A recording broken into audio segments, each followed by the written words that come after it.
নমস্কার বন্ধুরা, মমতার রান্না বান্নাতে আপনাদের সবাইকে স্বাগত। আপনারা সবাই কেমন আছেন? আশা করি ভালো আছেন। আর আমিও অনেক ভালো আছি। আজকে এক দুর্দান্ত স্বাদে চপের রেসিপি বানিয়ে দেখাবো, যেটি একদম নতুন ধরনের চপের রেসিপি। এটি বানানো খুবই সহজ, বাচ্চা থেকে বুড়ো যে কেউ এটি খুব সহজে বানিয়ে নিতে পারবে। শুধুমাত্র আলু দিয়েই এই চপের রেসিপি তৈরি হয়ে যাবে, সামান্য কয়েকটি উপকরণ দিয়ে, বেশি কিছু লাগে না। তো রেসিপিটি শুরু করার আগে যারা যারা আমার চ্যানেলে নতুন আছেন তারা অবশ্যই চ্যানেলটিকে সাবস্ক্রাইব করে নেবেন এই রকম নতুন নতুন রেসিপি পাওয়ার জন্য। তো ভিডিওটি স্কিপ করবেন না, পুরো ভিডিওটি দেখবেন। তো চলুন রেসিপিটি শুরু করা যাক।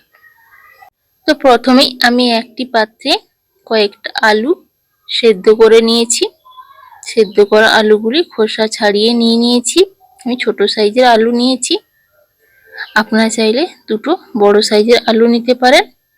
আলুগুলোকে আমি আগে থেকে সেদ্ধ করে নিয়েছি লবণ ছাড়া। এবার আলুগুলোকে আমি একটি গ্রেটার সাহায্যে গ্রেট করে নিচ্ছি, যাতে আলুর মধ্যে কোনো গুটি না থাকে। এইভাবে করে নিলে কিন্তু কোনো গুটি থাকে না, খুব সহজে আলুটি স্ম্যাশ হয়ে যায়। তো এখানে আমি আলুটিকে গ্রেট করে নিয়েছি। আপনারা চাইলে কাঁটা চামচ দিয়েও স্ম্যাশ করে নিতে পারেন।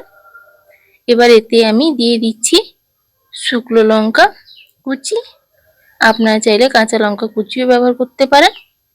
আর দিয়ে দিলাম পেঁয়াজ কুচি দুটো, স্বাদ মতো লবণ, আর দিয়ে দিচ্ছি ম্যাগি মশলা হাফ চামচ পরিমাণ।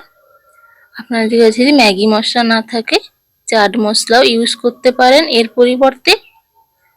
এরপর দিয়ে দিলাম পরিমাণ মতো হলুদ গুঁড়ো, আপনারা চাইলে লঙ্কার গুঁড়োও দিতে পারেন, কোনো অসুবিধে নেই।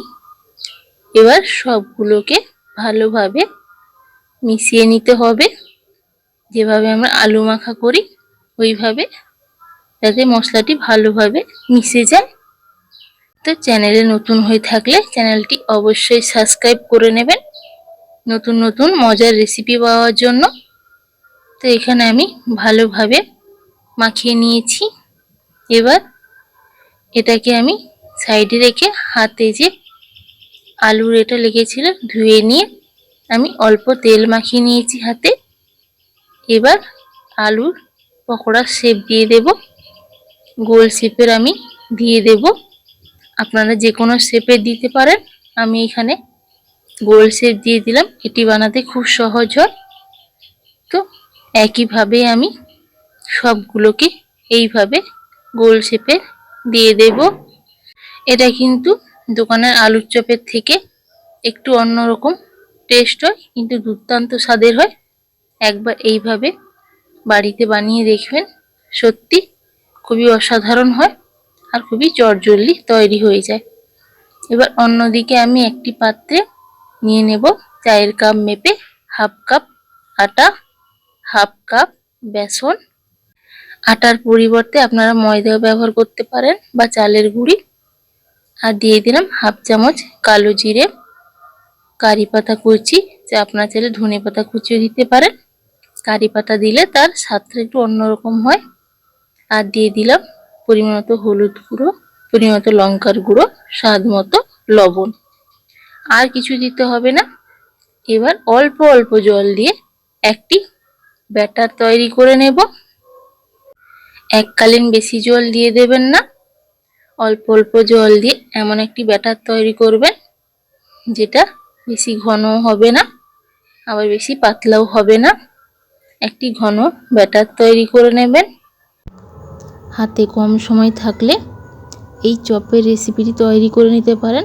আপনারা চাইলে এটি কাঁচা আলু দিয়েও করে নিতে পারেন, কড়াইয়ে দিয়ে কাঁচা আলুটাকে ভেজে নিয়ে খুব সহজে করে নিতে পারেন। তো দেখুন ব্যাটারটি কেমন হয়েছে, এই রকম রাখতে হবে।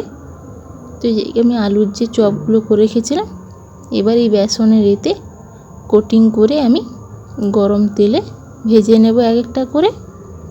তার জন্য আমি কড়াইয়ে আগে থেকেই রিফাইন্ড অয়েল গরম করতে বসিয়ে দিয়েছিলাম। তেলটা মাঝারি গরম হয়ে এলে তাতে আমি জটি ধরে দিয়ে দিয়েছি, তেলের মধ্যে ডুবে থাকবে ওই রকমভাবে দিতে হবে। বেশি চাপাচাপি করেও দেওয়া যাবে না, তাহলে চপগুলো শেপ হবে না, সব ভেঙে যাবে। তো এখানে আমি দিয়ে দিয়েছি 3টে চপ। এবার মিডিয়াম ফ্লেমে গ্যাসের আঁচটিকে রেখে 30 সেকেন্ড বা 1 মিনিট পর্যন্ত এইভাবে ছেড়ে দিতে হবে, কোনো নাড়াচাড়া করা যাবে না।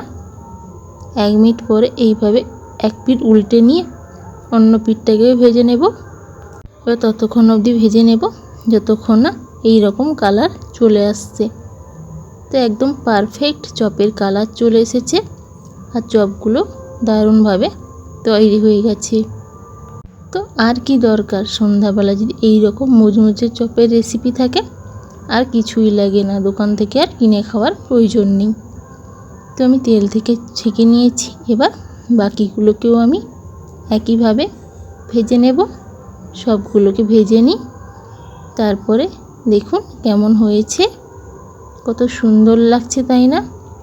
একটু ইউনিক স্টাইলের চপের রেসিপি তৈরি করে দেখালাম।